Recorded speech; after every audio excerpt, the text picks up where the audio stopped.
पश्चात आपको बताया गया कि माया संबंधी जगत का सुख मेरा सुख नहीं है, ये अनुभव है। अनादिकाल से प्रति क्षण संसार के सुख का अनुभव कर रहे हैं।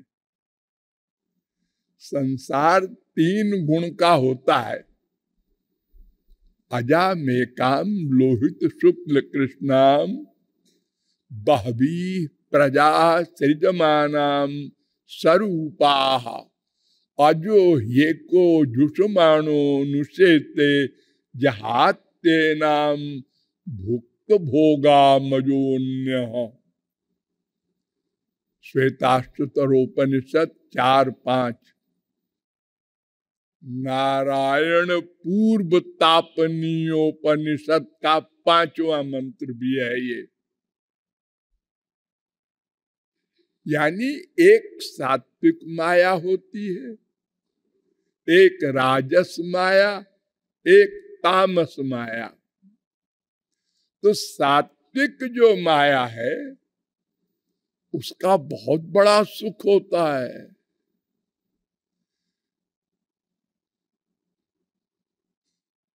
थोड़ा सा आइडिया आपको दे दें, जब आप लोग सोने जाते हैं और ऐणे बैणे ढंग से पैर करते हैं, हाथ करते हैं, सिर करते हैं अपनी पलंग पर, सबका अलग अलग स्टाइल है। तो उस समय जब आप ध्यान करते हैं, सो जाऊं सो जाऊं, तो जब जागृत से आप स्वप्न में घुसे, यानी सो जाऊं सो जाऊं, वो घुसते समय जो आपको आनंद मिला वो माया का सात्विक सुख है।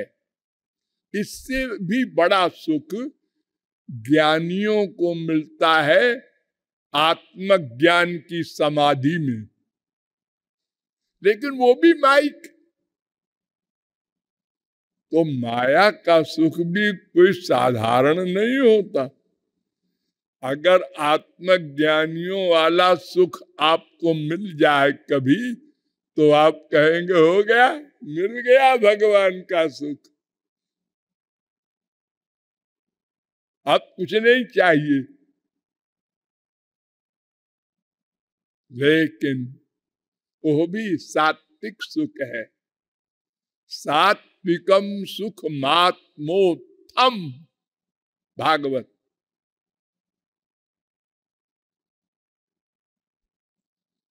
ये आत्मा का सुख है सात्विक। तो संसार का सुख भी वो आभास है असली सुख का, असली सुख नहीं है। तो फिर ठीक है, हमारा जो सुख है, हमारा आनंद, तो आनंद में है। आनंद माने भगवान, भगवान माने श्री कृष्ण। मैंने 3 रूप बताए थे ना श्री कृष्ण के, ब्रह्म, परमात्मा, भगवान। तो ब्रह्म तो आपको मैंने बताया था कि केवल सच्चिदानंद स्वरूप है, वो कुछ करता नहीं, न उसके नाम है, न उसका रूप है, न उसका गुण है, न उसकी लीला है, न उसके धाम है। नहीं है तो, लेकिन वो प्रकट नहीं होते। देखो बीज होता है ना, गेहूं का, धान का, चने का, आप लोग उसका आटा बनाते हैं। यही गेहूं खेत में डालते हैं तो पेड़ बनता है। तो उस गेहूं के बीज को जब आप देखते हैं तो कहते हैं हाँ, इसमें आटा है और थोड़ा चोकर है, बस इसी का नाम गेहूं है।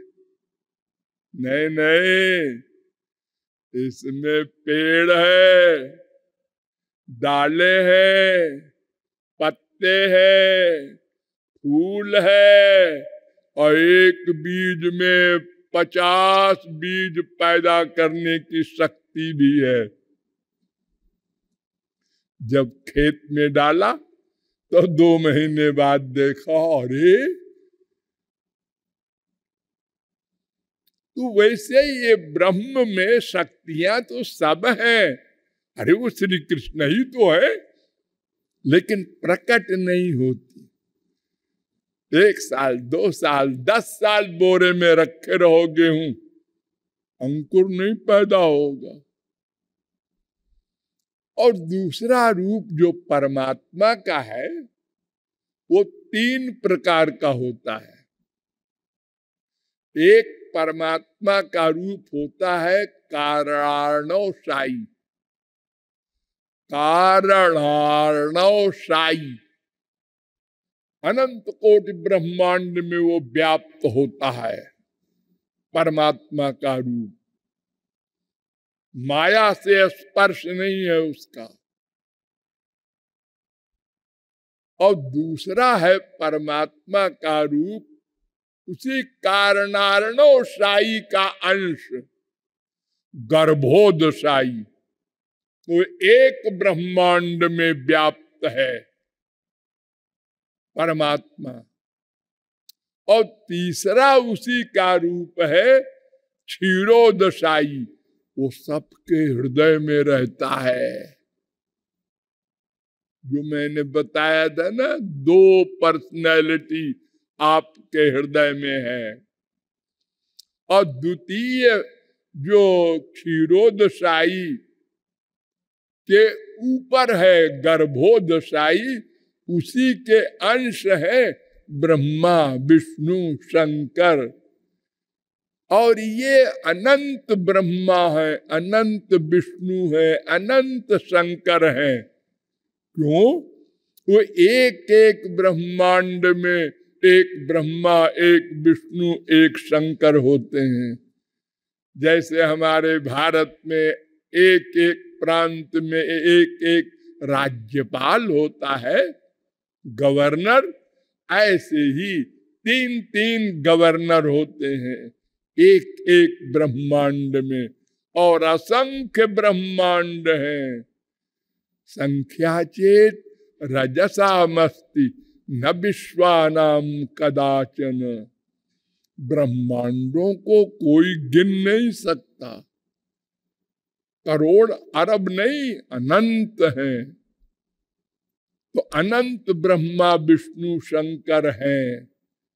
इनके ऊपर वो कारणार्णवशायी महाविष्णु हैं, वो भी श्री कृष्ण के अंश हैं।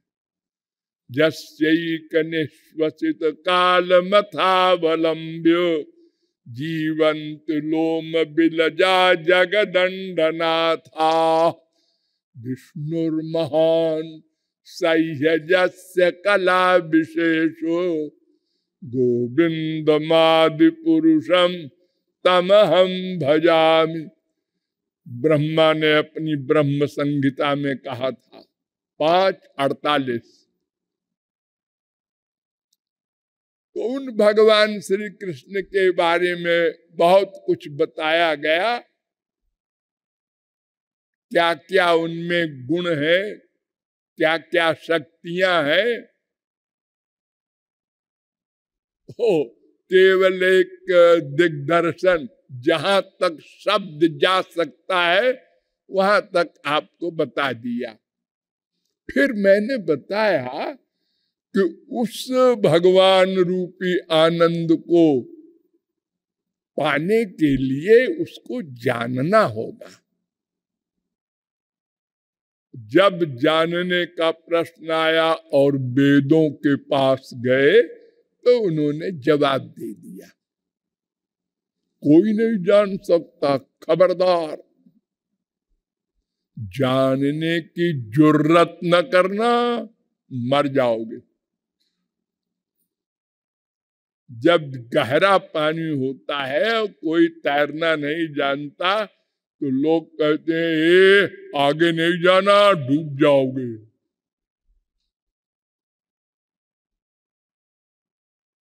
और क्यों डूब जाओगे ये भी बताया गया कि तुम्हारे पास वो शक्ति नहीं है तैरने की, यानी इंद्रिय मन बुद्धि माइक है, वो वहां नहीं जा सकते।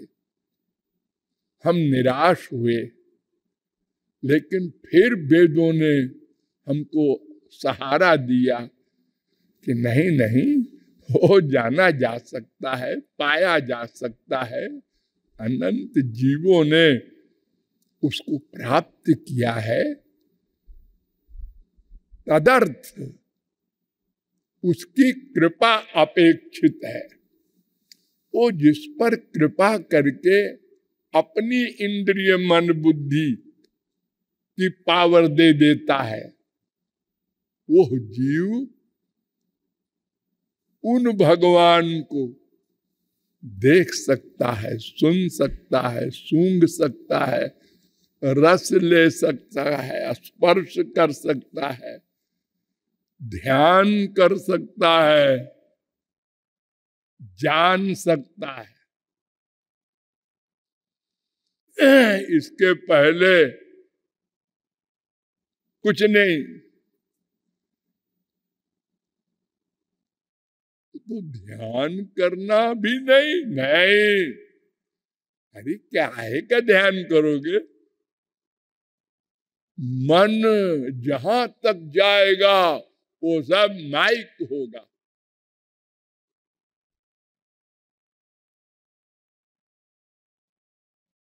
तो वो कृपा किस पर आधारित है, यहां तक आप गए थे। अब आगे चलिए।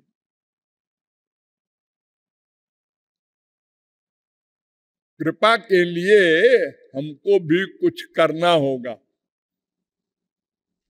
देखो, कोई वस्तु सामने है, लेकिन देखने के लिए क्या चाहिए? आंख। आंख में मोतियाबिंद न हो, ठीक ठाक हो आंख, तो सामने की वस्तु दिखाई पड़ती है। हाँ, लेकिन अंधेरा हो तो नहीं दिखाई पड़ती। और बढ़िया आंख है, अरे वो कितनी बढ़िया हो जी, अंधेरे में नहीं दिखाई पड़ती कोई चीज। तो इसका मतलब प्रकाश भी हो और आंख भी ठीक हो। हाँ, दोनों कंपलसरी है। तो उसी प्रकार वेद कहता है तप प्रभावाद देव प्रसादाच च। तप और कृपा मिक्सचर हो करके, यानी हम भी चले कुछ दूर, वो भी आवे कुछ दूर, तब मिलन हो। अपनी जगह खड़े रहेंगे तो नहीं होगा। अरे तो हम कहां तक जाएंगे? जहां तक जा सके जाए। जब थक जाएंगे तो वो हमको मिल जाएगा।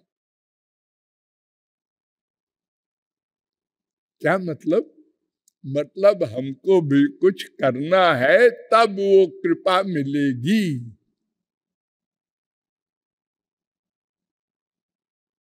क्या करना है हमको?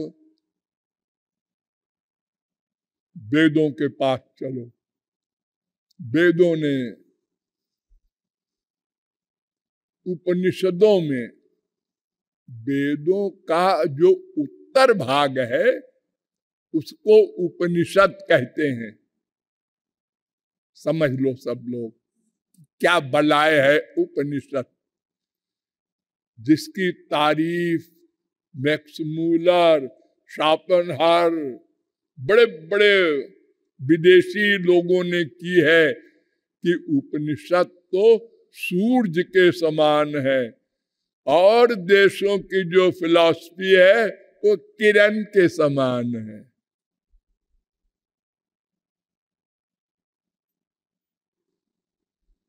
तो उपनिषद वेदों का उत्तर भाग है, उसका सार,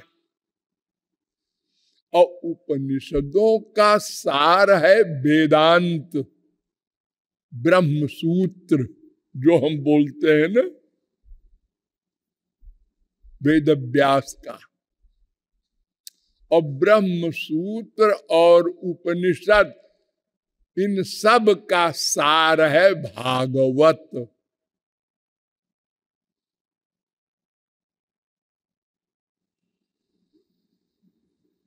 गरुड़ पुराण में कहा गया है,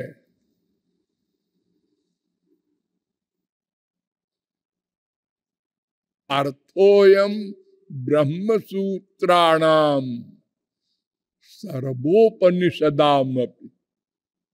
हमसे लोगों ने कहा कि सब जगत गुरुओं ने वेदांत पर भाष्य लिखा है। शंकराचार्य ने शुरू किया पहले। भाष्य माने मतलब, अर्थ, क्योंकि वो छोटे छोटे सूत्र हैं। अथा तो ब्रह्म जिज्ञासा हो गया, जन्माद्यस्य जता हो गया, तत्व समन्वयात हो गया, स्मृतेश्च हो गया, स्मरन्ति च हो गया, दर्शनाच्च हो गया। ऐसे ऐसे सूत्र हैं दो दो शब्द के, और उनका अर्थ बड़ा लंबा लिखा है इन लोगों ने। एक सूत्र का अर्थ 250 पेज में।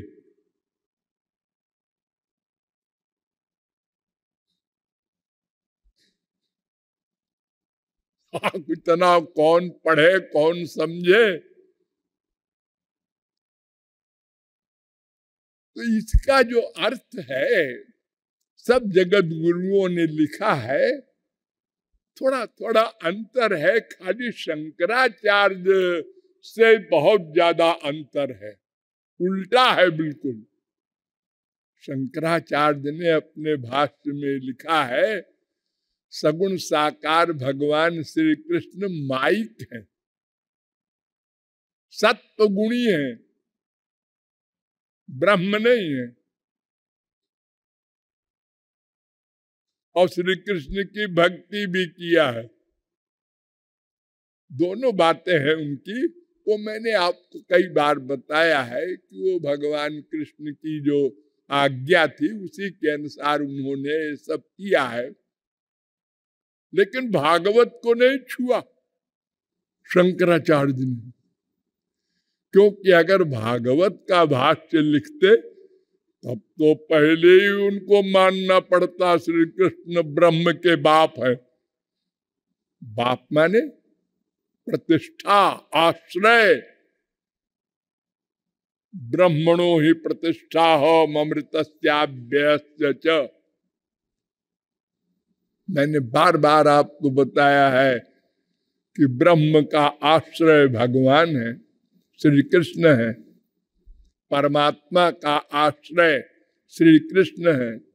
समस्त अवतारों का आश्रय श्री कृष्ण है। सब उन्हीं से संबद्ध है, उन्हीं के अंडर में है।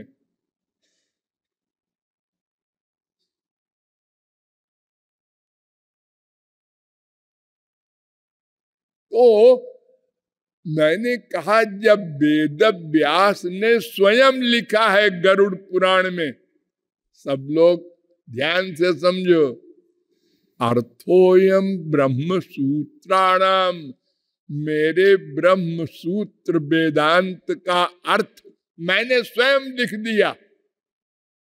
18,000 श्लोक में भागवत में। सब लोग पढ़ लेना, अपनी टांग ना अड़ाना कोई। और फिर भी अड़ा दिया सबने। शंकराचार्य ने भी टांग अड़ाया, रामानुजाचार्य ने भी, निम्बारकाचार्य ने भी, माध्वाचार्य, सब ने भाष्य लिखा। महाप्रभु जी ने नहीं लिखा। उन्होंने कहा अरे जब स्वयं वेद व्यास कह रहे हैं भगवान के अवतार कि मैंने भाष्य लिख दिया भागवत, ये भाष्य है असली मेरे वेदांत का, तो फिर मैं क्यों लिखूं? अगर मैं कुछ अलग लिखूंगा तो इसका मतलब ये कि मैं वेद व्यास के खिलाफ हूं, और अगर खिलाफ हूं तो फिर मैं ब्रह्म सूत्र का अर्थ नहीं लिख रहा हूं, नहीं जान रहा हूं। अरे भाई, जैसे मान लो हम यहां बैठे बैठे ऐसे ताली बजा दे, अब आप लोग मेरी ताली का मतलब निकालें, क्यों ताली बजाया?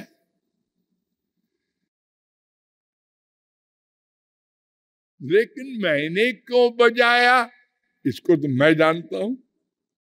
अगर मैं बता दूं कि मैंने ताली क्यों बजाया तो सब समझ लेंगे, आप समझ में आया क्यों बजाया। ऐसे पहले कैसेट ये लोग रिकॉर्ड करते थे तो कहते थे महाराज जी हमारा कैसेट खत्म हो जाएगा तो हम ऐसे हाथ उठा देंगे, तो आप तो थोड़ी देर रुक जाइएगा, यानी कुछ गोली वोली निकालिए, कुछ यो कीजिए, तब तक मैं कैसेट बदल लूं। हाँ, तो हमको वैसे मानना पड़ता था, नहीं तो वो 4-5 वाक्य उनके टेप में आएंगे नहीं। और ये फिलॉसफी तो ऐसा सब्जेक्ट है, एक शब्द भी गड़बड़ कर दो तो सब उल्टा हो जाएगा। हाँ? अब देखो ना, एक शब्द ही की तो बात है कि एक कहता है ब्रह्म निराकार ही होता है, बस लड़ाई हो गई। ब्रह्म साकार ही होता है, अब असल में क्या है, ही न कहो भी कह दो, बस झगड़ा खत्म। ब्रह्म निराकार भी होता है, ब्रह्म साकार भी होता है। एक शब्द का मामला सब उल्टा हो जाता है।